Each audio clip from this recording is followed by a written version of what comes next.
ब्राह्मणगाव येथील ग्रामपंचायत येथे ठाणेदार पांचाळ साहेब यांनी घेतली शांतता समितीची बैठक। आपण पाहत आहात दैनिक विदर्भ सत्यजित लाईव्ह न्यूज। आमचे उमरखेड प्रतिनिधी राजेश कदम यांनी दिलेल्या माहितीनुसार उमरखेड तालुक्यातील ब्राह्मणगाव येथे दिनांक 28 जानेवारी 2024 रोजी शांतता समितीची बैठक घेण्यात आली।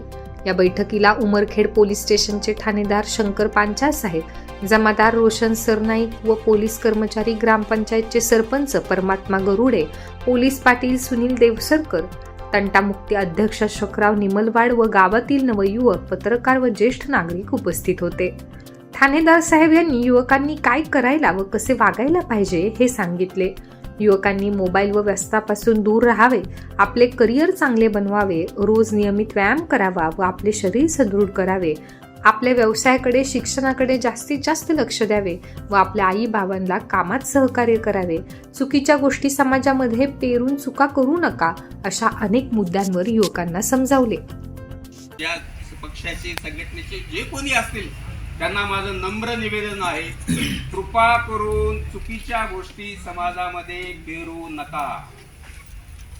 कृपा करून त्या गोष्टी पेरू नका। त्याच पेरलेल्या चुकीच्या गोष्टी, बिलकुल सगळ्या गोष्टी करा। राजकारण हा स्पर्धेचा आखाडा आहे, समाजकारण आहे, सगळ्याच गोष्टी मान्य आहे ना, परंतु ती एक कुस्तीच्या स्पर्धेसारखं समजा यार।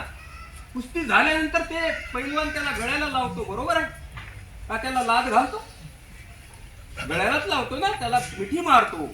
मग तसंच आहे, राजकारणाचे होत राहतं। राजकारण असतं, स्पर्धा असते, तेवढ्या वेळा पुरतं ती पार्टी जिंकते। दुसऱ्या दिवशी एकमेकांना भेटलं पाहिजे, जल्लोष केला पाहिजे, एकत्रित सुद्धा सेलिब्रेशन झालं पाहिजे। तिथं मस्तपैकी चहा पार्टी झाली पाहिजे। अनेक उदाहरणं आहेत। हे काय तुम्हाला वाटेल हे साहेब असं म्हणजे अगदीच काल्पनिक बोलल्यासारखं वाटेल। तुमच्या बाजूलाच आहे कारखेड गाव, परवाला सरपंच आले आणि म्हणले, साहेब तुमच्या अभिलेखावर काही नोंद असेल साहेब, गाव पातळीवर आमचं एकही गावातल्या तक्रारी नाहीत, मला एक सर्टिफिकेट पाहिजे साहेब, माझे 2 मार्क वाढतील। त्या 2 मार्काचं त्यांना किती महत्व आहे ते त्यांनी त्या 2 मार्क, तुमचं सुद्धा मी वाचलं, ग्राम स्वच्छता अभियानचं प्रमाणपत्र 2018-19 ती कंटिन्युटी, तोच पुढचा का गेला नाही आजही? त्याच्यानंतर 18-19 नंतर 20-21 ठीक आहे, कोरोनामध्ये गेले, 22-23ला तुमचं गाव परत स्वच्छता अभियानाकडे का वळलं नाही? याला कुठेतरी प्रत्येक पदाधिकाऱ्यांनी, ज्येष्ठांनी याचं आत्मचिंतन केलं पाहिजे दादांनो। का आपण कुठेतरी आपण का याच्यापासून, आपण या ध्येयापासून, किंवा आपलं आहे ना गाव, गाव हे आपलं आहे यार, आपल्या गावासाठी आपण केलं पाहिजे। कारण तुम्ही ज्येष्ठ ज्या पद्धतीने रिॲक्ट होसाल तसंच ही युवा पिढी त्याला अनुकरण करेल।